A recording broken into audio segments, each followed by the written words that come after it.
Für mich eine absolute Premiere, zumindest mal bei Nico Ockenfels vom Recycle, eine Mazzocchi Federgabel, die wir heute mal zeigen. Jetzt gäbe es was Schöneres. Das 2021er Modell Scott Strike. Ja, und Nico hat gesagt, die Unterschiede sind klein, aber fein. Zunächst mal die Farbe ist anders. Ist das richtig? Zu dem Modell, was wir vorher gefilmt haben, von einem knalligen, leuchtenden Orange zu jetzt einem dezenten. Ich zeig's nochmal. Da vorne steht's. Das ist das. Übrigens gibt es ein eigenes Video drüber. Ja. Haben wir gerade erst produziert. Das 2021er Name? Genius E-Ride 930. Genau. Und jetzt geht es um dieses Fahrrad hier. Es ist nah dran. Es ist nah dran. Hier reden wir vom Scott Strike E-Ride 920. Ja, 920. Preisgefüge liegen wir jetzt hier bei 4.999 €. Der Unterschied zwischen Strike und Genius ist eigentlich oder liegt relativ dicht beieinander, was den Federweg zumindest mal angeht. Das Strike hat 140 mm Federweg, vorne wie hinten, und das Genius hat 150 mm Federweg. Was sich aber nochmal verändert ist, Dimensionen der Gabel, Laufräder, auch was die Bereifung angeht. Wir hatten eben gesehen, Magic Mary von Schwalbe vorne drauf, schon sehr grobstolliger Reifen. Hier haben wir eine Variante von Maxxis, also Scott verbaut sowohl Schwalbe als auch Maxxis Reifen, die von der Profilierung nicht ganz so grob sind. Die Gabel ist auch nicht ganz so wuchtig dimensioniert. Das gleiche gilt auch für die Laufräder von den Dimensionen her. Das Genius ist einfach nochmal so ein Ticken mehr abfahrtsorientiert, wo ich etwas robustere Komponenten halt einfach habe. Das betrifft wirklich dann Laufradsatz, mehr Grip vom Reifen und dann wirklich halt auch die Gabel beispielsweise. Ja, wir schauen mal ganz kurz auf den Preis. Das Scott Strike E-Ride 920 in, warte mal, ich mache gerade scharf, in 29 Zoll. Größe M haben wir hier 173 bis 179 cm. Körpergröße, nehme ich mal an, ist damit gemeint. 4.999 €. Also ist das der Preis mit 19 oder 16%? Das ist der Preis mit 19%. Also diese Preise werden quasi alle auch jetzt in der aktuellen Zeit bis 31.12. angepasst auf die 16% Mehrwertsteuer. Also wenn ihr guckt, wir sprechen jetzt vom Jahr 2020, wo wir drehen. Da gab es mal eine Preisänderung bzw. eine Änderung der Mehrwertsteuer auf 16%. Wenn Sie das irgendwann mal im Jahr 2034 gucken als Oldie, dann werden Sie sagen, was, jetzt ist die Steuer 38%, war die mal 16%. Genau. Ist so, aber ist das eigentlich ein Kaufanreiz für die Leute, 16%? Ich weiß nicht, merkst du das? Weil es sind ja nur ein paar Euro. Ja, für uns ist das schwierig zu messen, weil natürlich jetzt die Corona-Zeit schon extrem, wie soll ich denn sagen, die Nachfrage ist exorbitant hoch. Auch in der aktuellen Zeit jetzt. Wir haben ja den 19. August 2020 und wir haben jetzt noch so viele Kunden, die nach Modellen schreien oder die vielleicht aus dem Modelljahr 2020 kein Rad mehr bekommen haben, was sie gerne gehabt hätten und dann entschieden haben, okay, ich fahre noch mit dem alten, aber dann 2021 will ich ein Rad haben. Und die kommen jetzt schon, obwohl diese Räder ja noch gar nicht offiziell gelauncht sind. Offizieller Launch ist Anfang September bei Scott und vorher werden wir wahrscheinlich auch die Videos nicht zeigen dürfen.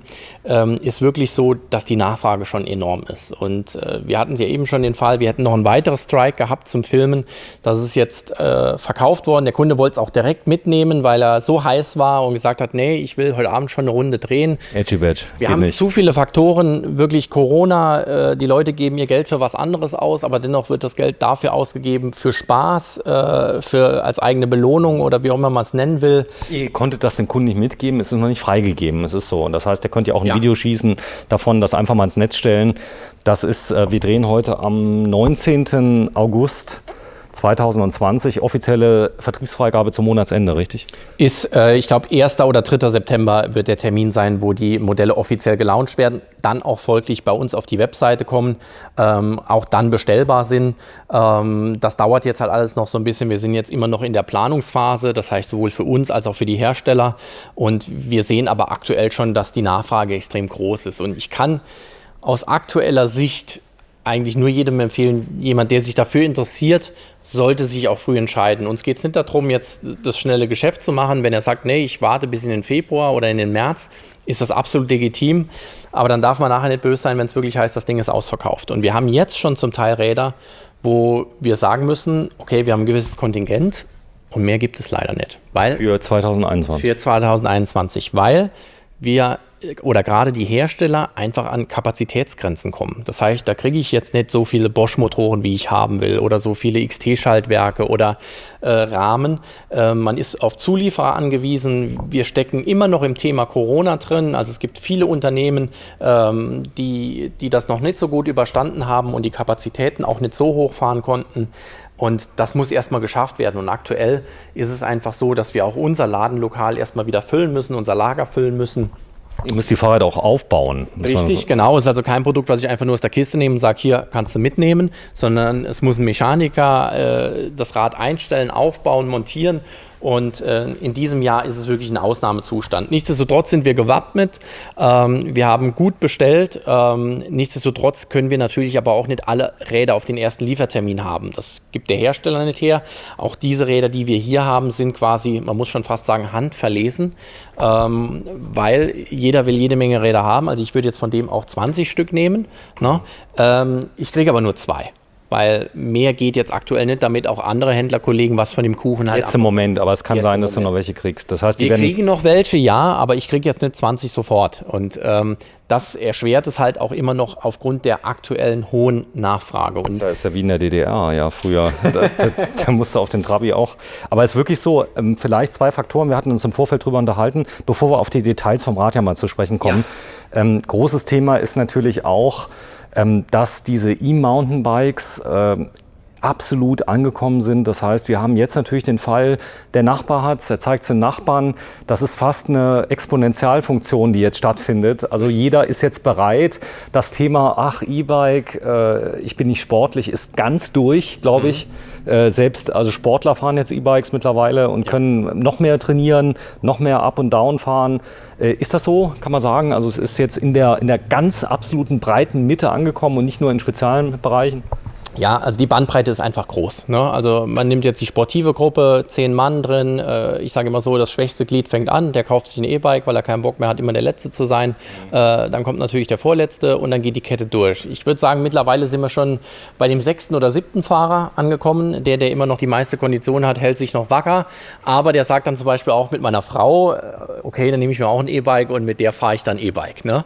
Ob sie will oder nicht. Ob sie will oder nicht, weil er vielleicht in der Gruppe sich nicht die Blöße geben will, aber ist ja auch legitim. Natürlich haben wir dann aber auch den Kunden, der sagt, Mensch, jetzt hatten wir Corona, jetzt sitzen wir zu Hause, jetzt waren wir schon die Woche 13 Mal spazieren, da habe ich jetzt auch keine Lust mehr drauf.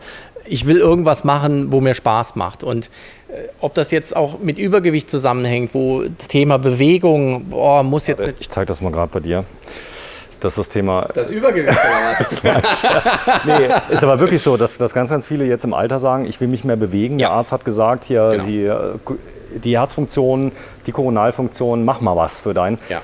Fahrradfahren auch mit Motor ist besser wie nichts machen. Richtig, weil generell Herz-Kreislauf-System wird angeregt. Es ist immer besser, eine halbe Stunde E-Bike-Radfahren zu gehen, als wie, sage ich mal, eine halbe Stunde auf der Couch zu liegen. Und viele merken halt auch, oder das Thema Sport, bei der Kondition hört es ja auf. Spiele ich Tennis, spiele ich Fußball, gehe ich schwimmen, spätestens wenn ich keine Luft mehr kriege, weiß ich, es macht keinen Spaß mehr.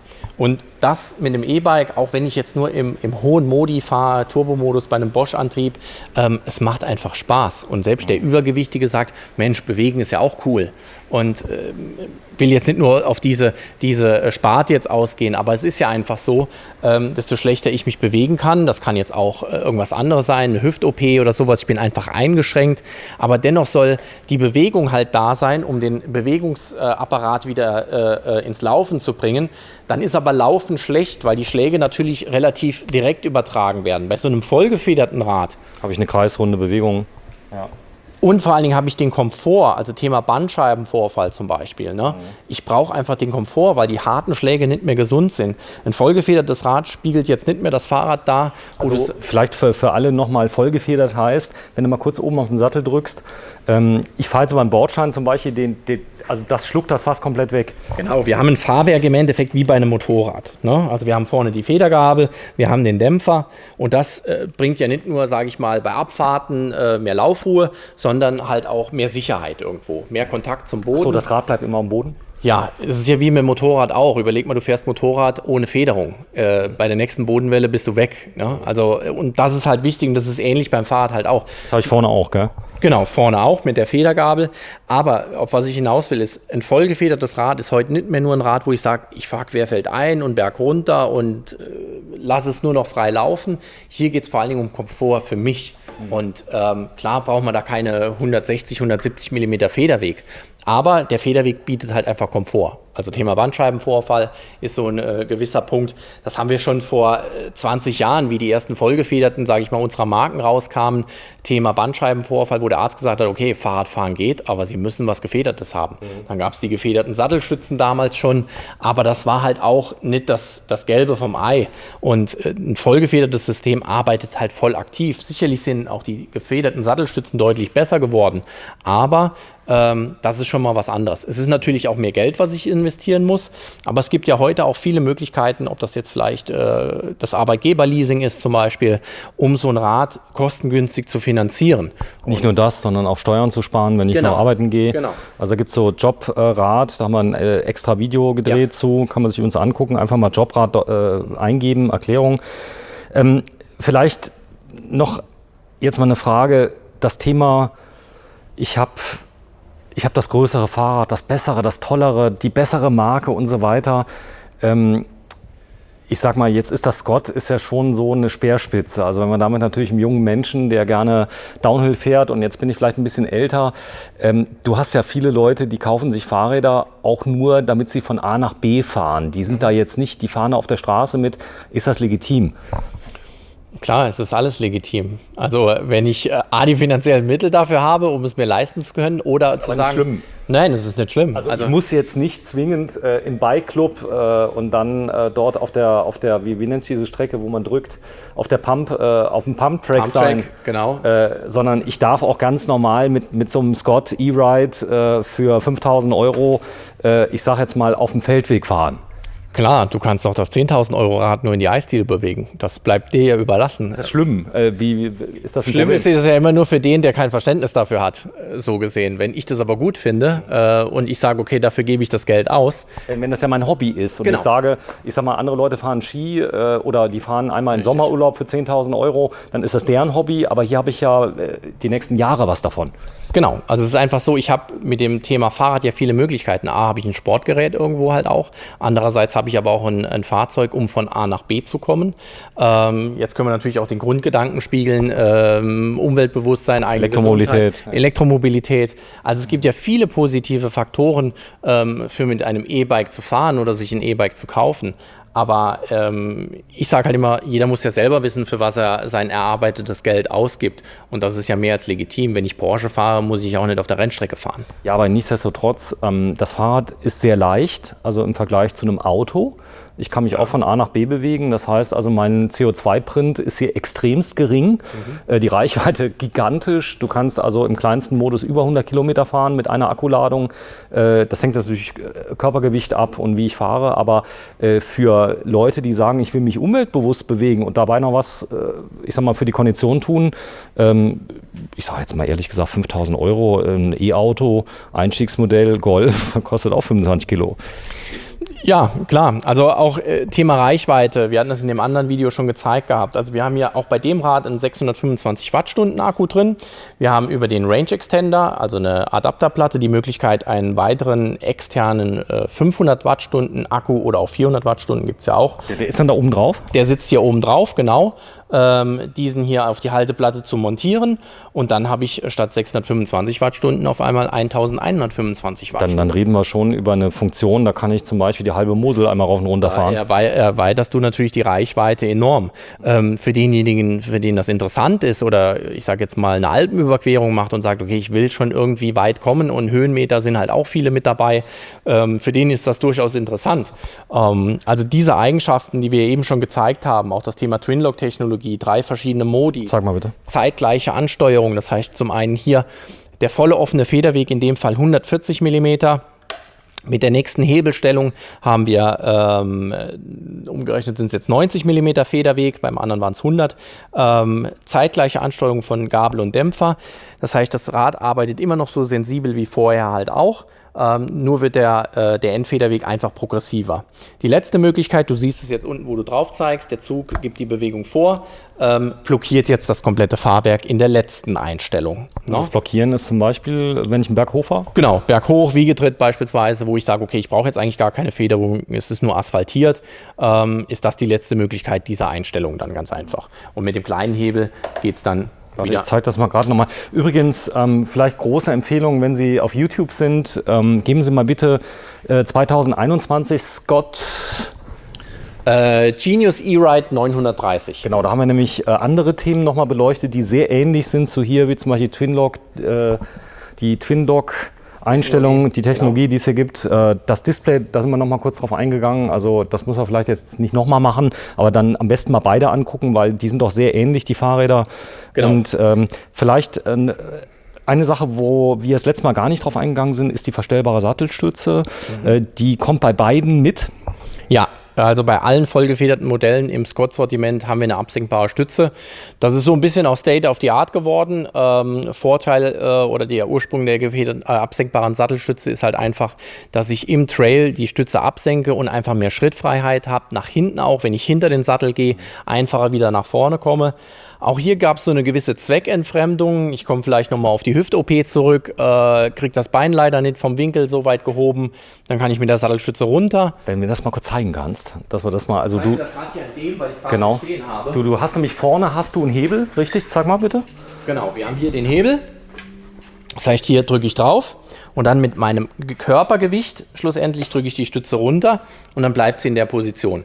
Wenn ich jetzt, sage ich mal, in der Position aufsteigen will, muss ich schlussendlich schon wirklich weit hoch. Da gibt es auch einen Trick, man kann es ein bisschen anwinkeln, das Fahrrad. Ja, ich kann das jetzt natürlich komplett schräg legen und natürlich auch so aufsteigen, das geht auch. Aber ich komme nochmal auf die Hüft-OP, da geht der Weg natürlich schon nicht. Und wenn ich das Ganze jetzt absenke und auch mir diesen Vorteil zu Nutzen mache, dann ist der Weg nicht ganz so weit. Und dann sitze ich im Endeffekt auf dem Fahrrad drauf und kann dann, schlussendlich, wenn ich dann losfahre, die Sattelstütze auch nach oben bringen. Ja, wenn du es gerade nochmal machst. Das heißt, man kann einfach draufdrücken. In meinem Fall ist es jetzt ein bisschen zu niedrig, aber wenn ich jetzt zum Beispiel an der Ampel fahre und sage, okay, ich will da ganz entspannt vorne an der Ampel stehen, will sitzen bleiben, dann fahre ich. Und das Wichtige ist jetzt am Berg, wenn man sehr, sehr steil fährt, dann kann man sich ja nach hinten bewegen, um das Gewicht nach hinten zu verlagern. Ja. Ich komme deutlich leichter wieder nach vorne, ich habe mehr Freiheit im Gesamten. Wenn ich das mit einer ausgefahrenen Stütze mache, ist gefährlich. Schon schwer. Genau. Ja? Das heißt, viele sind früher ja abgestiegen, haben dann den Schnellspanner losgemacht, das Ding runtergemacht für die Abfahrt. Zum Beispiel. Da werden jetzt Profis jetzt lachen und werden sagen, mein Gott, was erzählt ihr da? Aber jetzt sind ja diese Fahrräder durchaus im, ich sag mal, normalen Fahrsegment, auch für ältere Leute, auch für Leute, die, ich sag jetzt mal, gehandicapt sind, angekommen. Deswegen zeigen wir das einfach mal. Also nicht, dass einer kommt, der sagt, mein Gott, was erklären die denn da? Die Leute, die nicht fahren können, sollen zu Hause bleiben. Das stimmt ja gar nicht, sondern die haben ja auch Freude dran.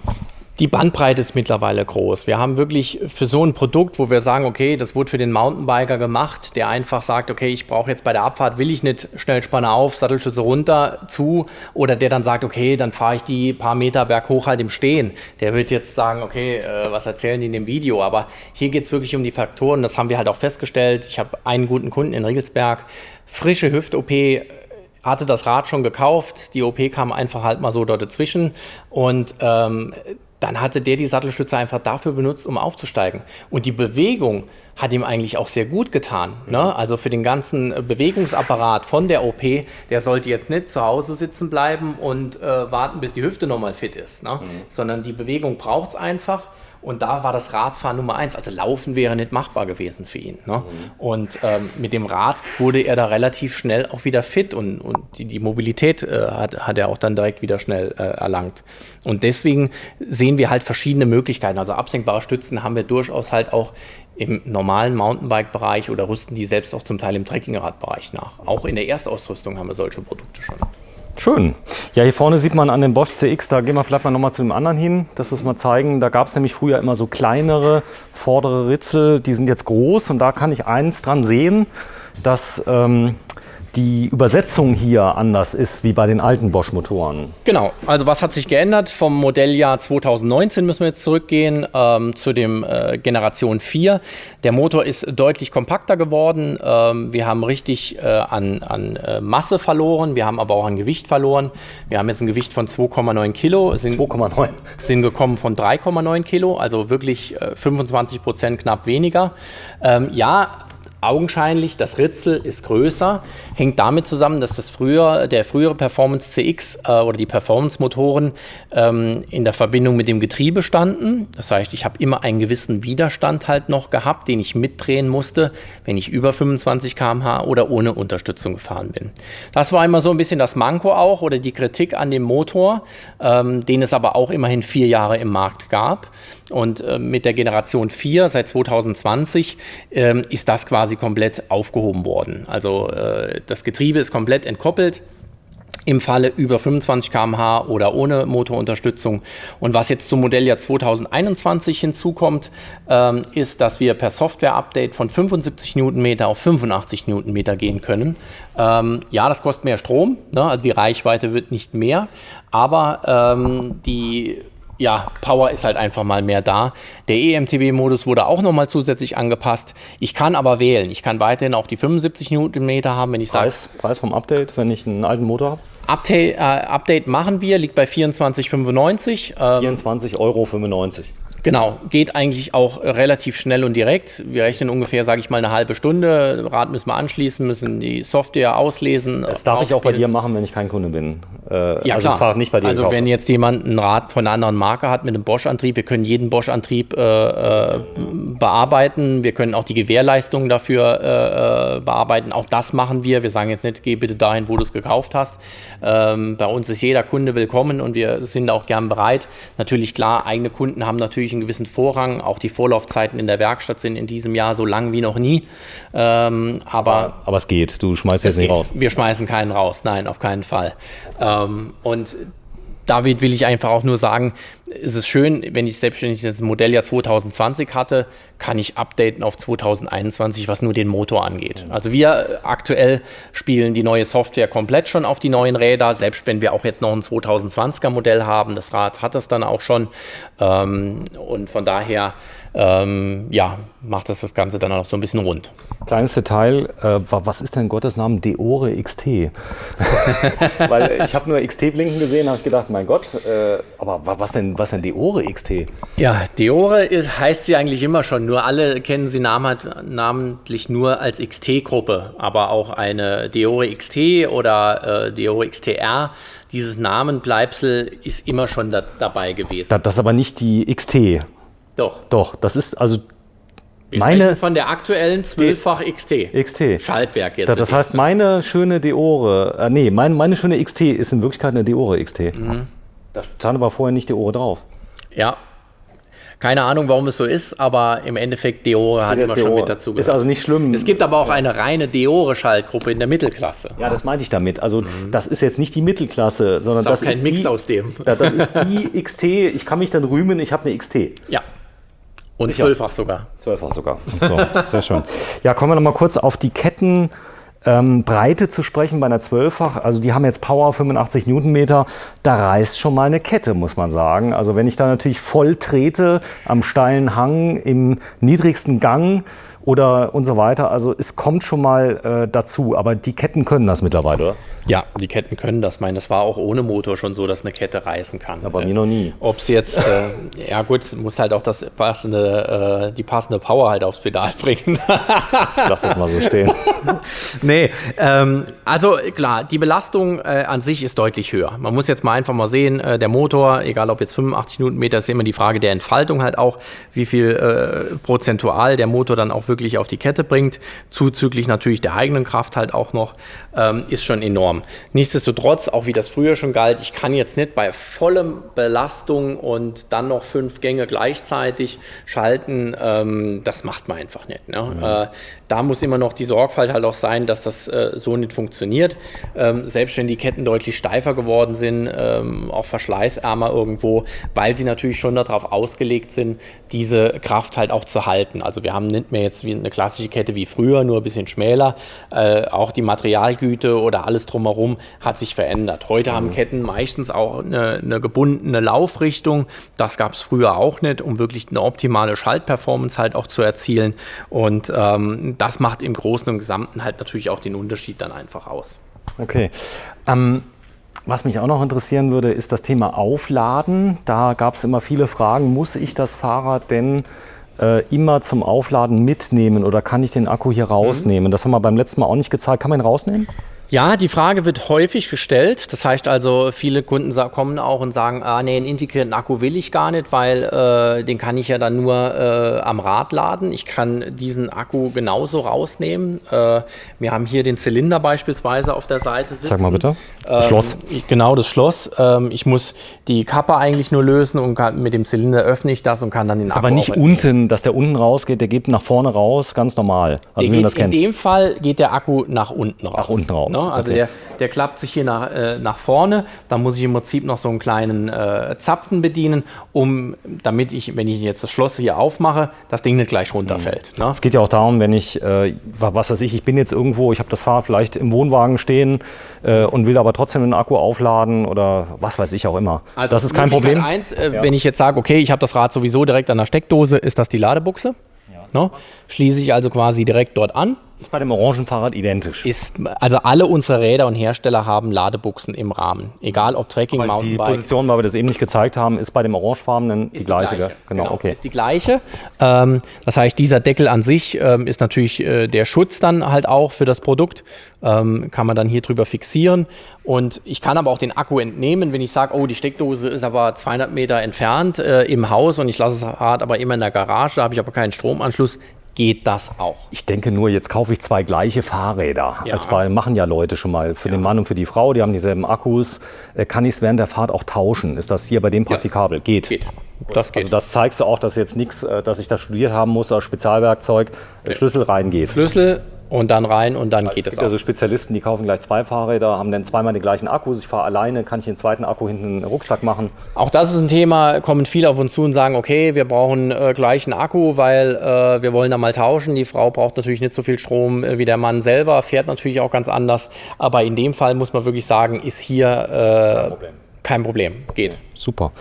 Ja, also ihr könnt unglaublich viele Informationen noch rausnehmen. Hier ist ein Fox-Dämpfer auch noch mit eingebaut. Darüber können wir noch mal ganz kurz sprechen. Der ist drüben auch ein anderer Dämpfer drin. Genau. Der Federweg hier ist etwas geringer. 140 mm Federweg. Du hast eben schon angekündigt, Mazzocchi ist dieses Jahr auch im Scott-Programm ein Thema. Viele, oder sage ich mal, die in der Bike-Szene ein bisschen unterwegs sind, kennen Mazzocchi auch noch. Italienischer Hersteller, Mazzocchi Z2, gab es auch schon Anfang der 90er, Z1, Z2, Z3, Bomber hieß sie damals. Also wirklich auch eine Marke, die schon viele, viele Jahre oder Jahrzehnte Gabeln produziert und herstellt. Man hat sich dann so ein bisschen zurückgezogen, ist vom Markt in dem Bereich halt dann auch verschwunden. Aber jetzt die letzten Jahre hat sich das wieder sehr stark entwickelt. Für uns ist es auch sehr angenehm, alles was Service angeht. Italiener sind da immer ein bisschen schwierig, da sind die Pausen auch länger, da dauert es länger mit der Abwicklung. Alle Mazzocchi-Gabeln werden von Fox Deutschland abgewickelt, das heißt also auch Service, Garantieleistungen. Somit können wir gewährleisten, dass das auch schnell funktioniert. Ist aber keine Fox-Gabel drin. Es ist keine Fox-Gabel drin. Es gibt gewisse Anlehnungen, sage ich mal. Aber eine Mazzocchi ist eine Mazzocchi und eine Fox ist eine Fox. Ne? Okay. Eigene Technologien. Twinlock geht hier jetzt dann halt auch. Das muss natürlich auch immer auf das System abgestimmt werden, weil das gibt es ja nur bei Scott. Das heißt, man braucht ein Innenleben, was die Technologie auch kann, weil es kein anderer Hersteller hat. Und ich bin wirklich begeistert vom Mazzocchi-Programm, also auch von der Performance der Gabeln. Und sie knüpfen wirklich daran an, was wir Anfang der 90er schon hatten. Da war es ja wirklich auch ein gewisser Kult, was Thema Federgabeln angeht und vor allen Dingen auch Nachrüstung. Und sie sind jetzt auch auf einem Niveau wirklich mit Fox, RockShox. Natürlich, es gibt Einsteigergabeln, es gibt Top-Gabeln wie in allen Segmenten. Aber die Performance zu dem Rad, zum Fahrwerk, dass es auch vom Setup her passt, da legt Scott großen Wert drauf und das passt wirklich dieses Jahr sehr, sehr gut. Bomber Z2 heißt das Produkt, korrekt? Ob es noch Bomber heißt, weiß ich gar nicht, aber Z2 heißt es auf jeden Fall. Steht Bomber noch mit drauf? Steht Bomber drauf, Dann ist Bomber Z2. Dann ist Bomber drin, so. Aber wenn jetzt einer Interesse hat, es gibt mehrere Möglichkeiten, es zu erwerben. Also einmal hier in St. Wendel, das liegt im Saarland.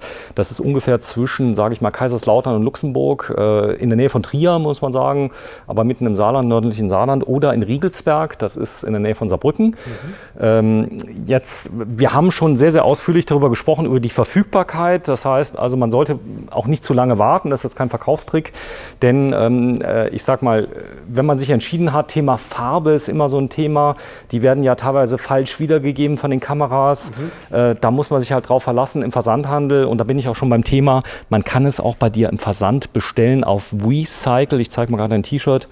WeCycle.de. Das Ganze machst du schon sehr lange im Versand und ist auch vollkommen problemlos. Das merkt man ja daran, du hast Bewertungen, auch bei Google. Leute können dich bewerten, das klappt ganz gut. Wenn ich das bestelle, wie funktioniert das? Ich habe ja auch die 14 Tage Rückgaberecht, aber auch da ist es so, das Fahrrad darf denn nicht benutzt sein. Man kann es Probe fahren, ganz klar, da gibt es auch ganz klare Regeln, aber einmal, ich sag mal, durch den Wald und vielleicht eine Abfahrt gemacht, das geht ja nicht mehr. Richtig, so sieht's aus. Also klar ist ja auch ersichtlich über den Bordcomputer, wie viele Kilometer es gefahren wurde. Also so nach dem Motto, ich bin nur gerade in den Hof rein und rausgerollt und dann stehen da 30 Kilometer drauf, passt halt nicht zusammen. Aber was ist denn zulässig deiner Meinung nach? Für uns ist also klar eine Probefahrt in dem Sinn, so wie die Kundschaft es bei uns auch macht. Ob das jetzt 1, 2, 3 Kilometer sind, sei jetzt dahingestellt. Ich muss ja für mich feststellen, okay, passt das Rad auf mich, habe ich die richtige Größe? Ich sage auch immer, lieber vorab melden, sich beraten lassen, ob telefonisch, per E-Mail oder wie auch immer.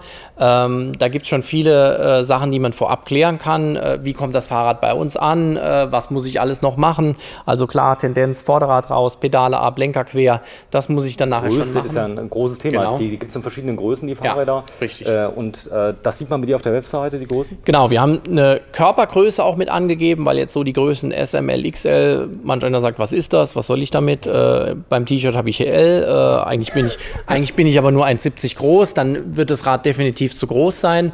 Im Endeffekt haben wir die Zentimeterangabe mit ergänzt, aber es ist kein Wert, den wir fixieren müssen. Wir können beide 1,80 groß sein, du hast lange Beine, ich habe kurze Beine, das kann schon eine ganze Rahmengröße dann variieren. Deswegen, wir versuchen immer, die möglichst viele Angaben halt vorab zu machen oder halt auch über das Video. Deswegen machen wir auch den Aufwand, um das Rad auch mal zu erklären, für denjenigen, der sagt, Mensch, ich habe gar keine Zeit, zu den normalen Öffnungszeiten in ein Geschäft zu gehen.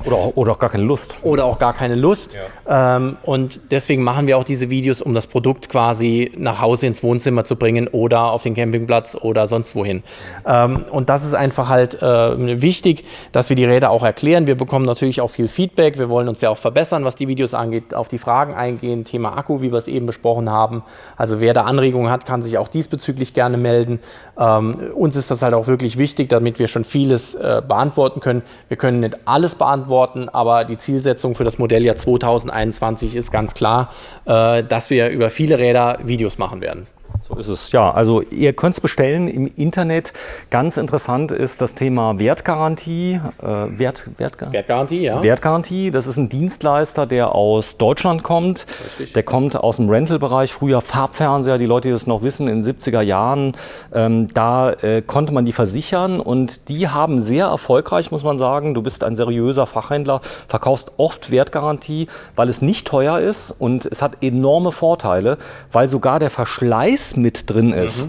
Ja. Und da fragt man sich doch wirklich, wie geht das zu den Preisen? Also ein Fahrrad bis 5.000 Euro, was kostet das ungefähr? Was meinst du jetzt? Die Rate im Monat? Die Rate an sich bei einem Rad in der Preislage liegt, glaube ich, bei 120 Euro. Im Jahr? Im Jahr. Also rund 10 Euro im Monat? Rund ein Zehner im Monat. Also hier muss man halt auch wirklich sagen, viele fragen ja, okay, wie kann ich das Produkt versichern? Ich habe jetzt so ein teures Fahrzeug, Hausrat ist die eine Möglichkeit, separate Versicherung. Die Wertgarantie, muss man einfach sagen, beschäftigen sich ganz massiv mit diesem Thema. Also wie du schon gesagt hast, die kommen aus dem Röhrenfernseherbereich. Ich hatte heute eine Kundin, die sogar Wertgarantie gekannt hat. Die hat gesagt, mein Handy ist darüber versichert. Das ist eine weitere Sparte von Wertgarantie, die da ganz viel machen. Fahrrad gehört mit dort dazu. Und wir müssen wirklich sagen, gerade E-Bikes sind vor allen Dingen kostengünstig, weil jeder Schaden wird hier über Jahre reguliert und wenn natürlich viele Fahrräder geklaut werden, dann steigen auch natürlich die Raten wie in einer Kfz-Versicherung auch. E-Bikes, A, wird deutlich besser drauf aufgepasst. B, werden der Schaden noch nicht so lange reguliert. Das heißt, aktuell ist es wirklich günstig. Wir haben aber auch in den letzten 2-3 Jahren jetzt keine exorbitanten Steigerungen oder sowas, weil wirklich die Kundschaft deutlich besser drauf aufpasst. Und vor allem Thema Verschleiß. Es ist mit inkludiert. Wir reden von 720 € im Jahr. 720 €? Weil du eben sagst 120? Das kostet der Beitrag. Der Beitrag. Das zahle ich, damit das Produkt versichert ist und damit es dann dementsprechend halt auch, damit ich auch den Verschleiß abwickeln kann. Okay. Der Wert des Verschleißes liegt bei 720 €. Maximal über die Laufzeit? Oder maximal über die Laufzeit. Über die Laufzeit. Genau. Das heißt, hier kann zum Beispiel was kaputt gehen, insgesamt im Wert von 720 €. Gilt nicht für den Diebstahl oder so. Genau. Dann wird das Diebstahl komplett. Diebstahl ist es komplett. Man muss unterscheiden zwischen, ich bringe mein Rad jetzt in die Werkstatt, also eine klassische Inspektion wird nicht bezahlt. Habe ich eine Selbstbeteiligung beim Diebstahl? Nein.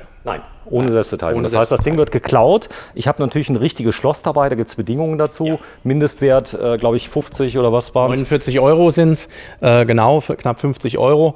Das muss ich auch nachweisen können. Die sagen zum Beispiel, jetzt weisen wir nach, dass sie ein richtiges Schloss haben. Ja. Also was ist zum Beispiel ein gutes Schloss, was man nicht gut knacken kann? Ja gut, jedes Schloss ist knackbar, aber im Endeffekt ganz viel geht entweder zu einer klassischen Kette oder zu einem Faltschloss. Faltschloss, klar, klein und kompakt. Eine massive Kette ist halt schon ein gewisses Laster, also Radkuriere schwören auf Ketten, die ziehen das dann wie so eine Handtasche dann drüber oder über die Hüfte, wenn es darum passt.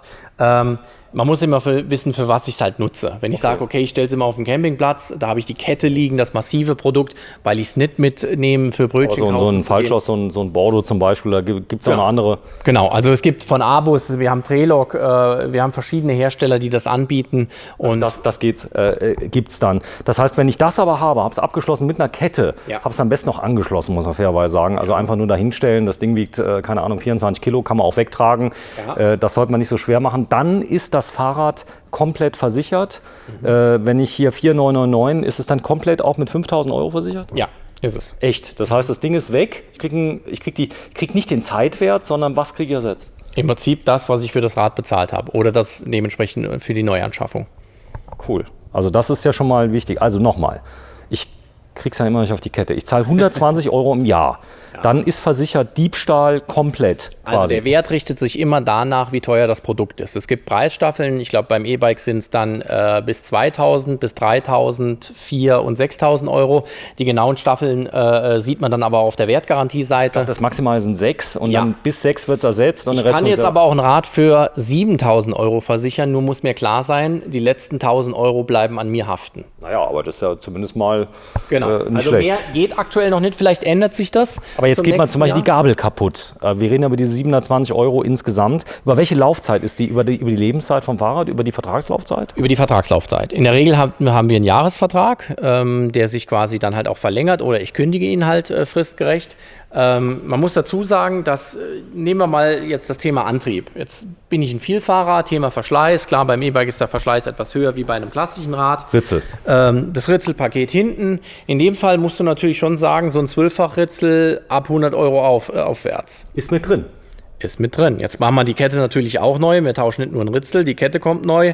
Jetzt haben wir vielleicht noch die Bremsbeläge hinten. Das heißt, wenn ich jetzt das Rad wirklich nutze, und wir haben ja mal Verschleißartikel, ist jetzt nicht so, dass ich nur sage, okay, ich habe so ein teures Fahrrad, das hält jetzt ewig. Es ist ja auch ein Sportgerät irgendwo. Aber sagen wir mal roundabout 200, 250 € zahlt die Versicherung. Jetzt muss ich überlegen, jetzt habe ich 120 € bezahlt. Also habe ich das Geld ja schon raus. Aber dann muss auch jeder machen. Müsste jeder machen, ja. Es ist wirklich so, wir erwähnen es ja auch in den Videos, es geht mir jetzt nicht darum, noch die weitere Wertgarantieversicherung da zu vermitteln, aber wir wollen ja auch informieren. Wir wollen auch, dass die Leute wissen, was es halt auch gibt. Das ist ja genau das Problem, auch wenn da ist kein Haken dabei. Also nein, wenn ich mich zum Beispiel für was interessiere, bin ich ja froh für denjenigen, der mir die Sachen erklärt oder sagt, Mensch, sowas gibt es. Ne? Aber es klingt doch zu schön, um wahr zu sein. Wo ist denn da der Trick? Zahlen die auch aus? Habt ihr die Fälle gehabt?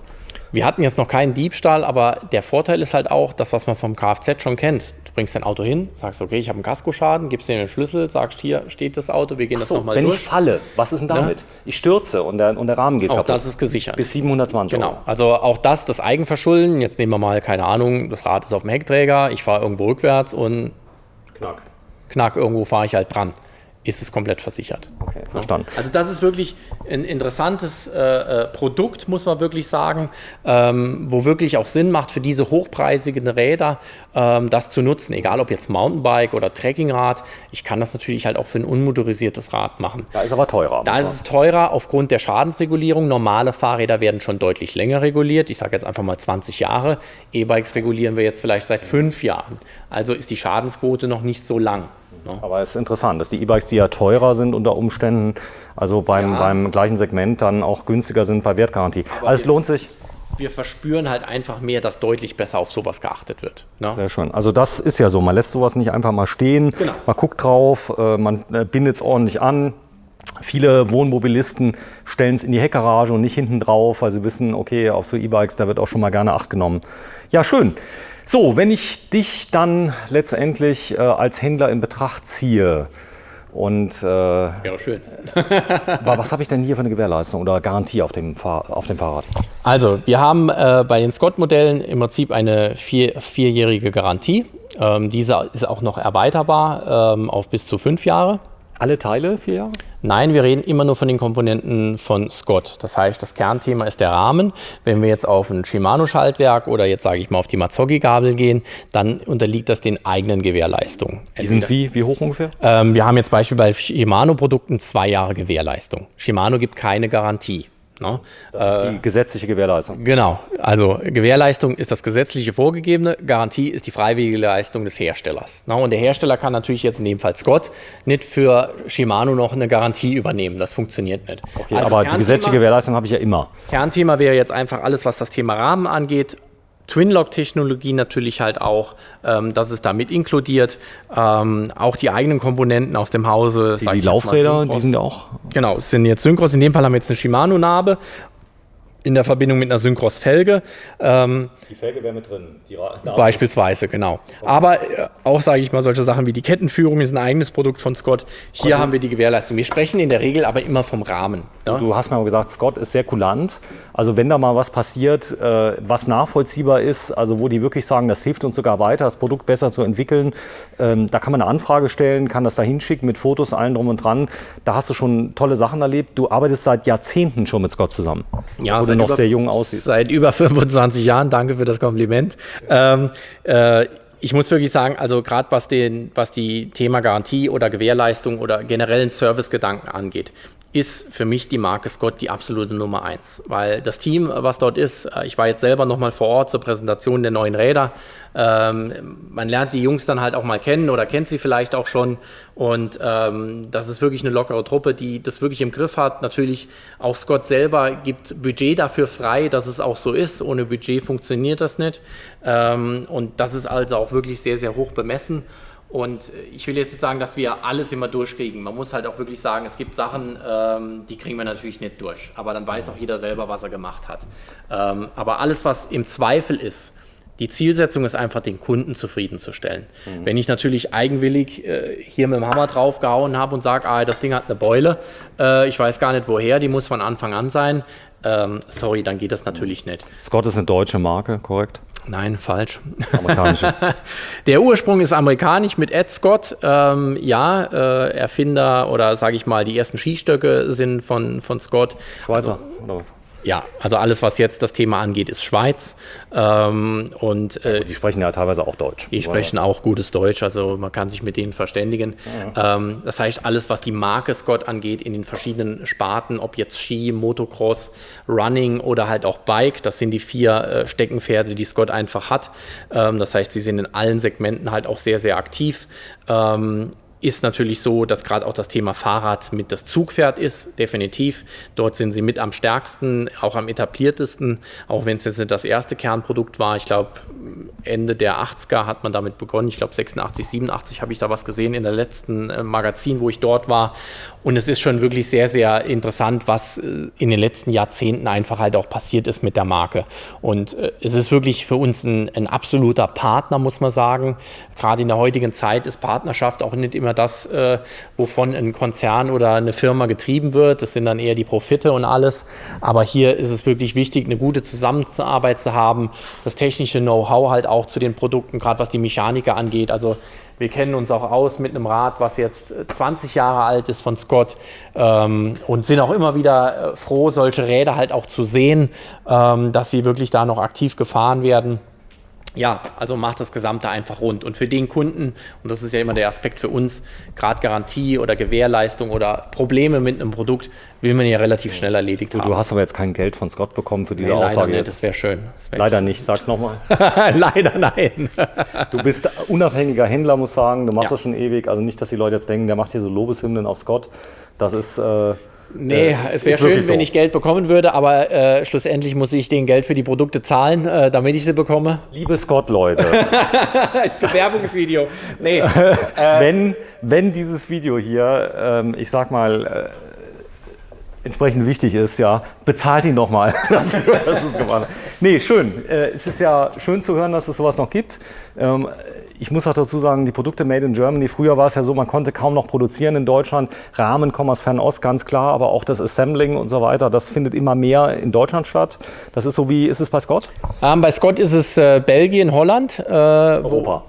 Also Europa kann man wirklich sagen, weil natürlich auch das Zentrallager in Belgien sitzt. Der Zusammenbau quasi. Genau, und dann produziert man natürlich in der Nähe des Lagers auch, um natürlich die Lieferketten gering zu halten. Und gerade was das E-Bike-Segment angeht oder auch hochwertige Produkte werden dementsprechend hier in Europa gefertigt. Super. Nico Ockenfels von WeCycle, der Chef des Unternehmens, zweimal Präsenzverkauf, also Ladenverkauf im Saarland. Da können Sie auch Click und Collect machen oder richtig, wie auch immer es heißt. Also im Prinzip bestellen und abholen machen, das geht auch. Machen auch viele, also jetzt auch gerade zu Corona-Zeiten, bestellen das Produkt. Ansonsten haben Sie ja per Fernabsatzgesetz die gesetzlichen, ich sag mal, Rückgabemöglichkeiten, wenn Sie das kaufen. Machen relativ wenige, hast du mir erzählt, aber das geht. Man kann es einfach zurückschicken und wie das Ganze abgewickelt wird, das könnt ihr den Leuten ja dann erzählen. Ja, 2020, das große Corona-Jahr, der Versandhandel hat geboomt. Habt ihr es dann gepackt? Wir haben es gepackt, ja. Also es war anstrengend, aber das gesamte Team hat zusammengehalten, auch wenn es anstrengend war. Wir sind zum Teil noch ausgelaugt. Mein Team war jetzt aber auch mal im verdienten Sommerurlaub. Ich verschiebe meinen noch ein bisschen in den Oktober. Aber nichtsdestotrotz, es war ein Ausnahmsjahr, muss man wirklich sagen. Man kann wirklich davon sprechen, dass das auf jeden Fall mal in die Geschichte des Fahrradhandels eingeht. Und mal gucken, wie das nächste Jahr wird. Es wird sicherlich nicht einfacher, weil wirklich das Thema Fahrrad boomt. Die Nachfrage ist groß. Du merkst es jetzt schon, oder? Ja, also die Nachfrage ist jetzt immer noch sehr, sehr groß. Wir haben jetzt Mitte, Ende August. Und jetzt könnte man natürlich sagen, okay, jetzt warte ich bis nächstes Jahr. Aktueller Stand empfehle ich das nicht. Wenn man sagt, okay, ich will so ein Ding.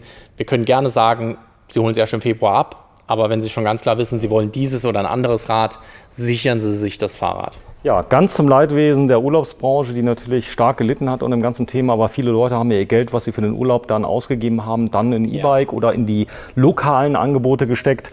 Ja, vielen Dank fürs Zuschauen. Wenn Sie den Kanal mögen von Saarland Fernsehen, dann sind Sie doch so lieb, abonnieren Sie ihn bei YouTube. Abonnieren, das ist so eine kleine Bimmel, die da unten dran ist, da können Sie draufklicken. Es kostet nichts und es erleichtert uns natürlich die Arbeit. Je mehr Abonnenten wir haben, ja, desto mehr Standing haben wir auch im Kanal. Ich bedanke mich vielmals bei Nico Ockenfels und wenn Sie ein Fahrrad kaufen möchten, tun Sie es natürlich bei ihm. Bis dann. Tschüss. Alles klar. Ciao.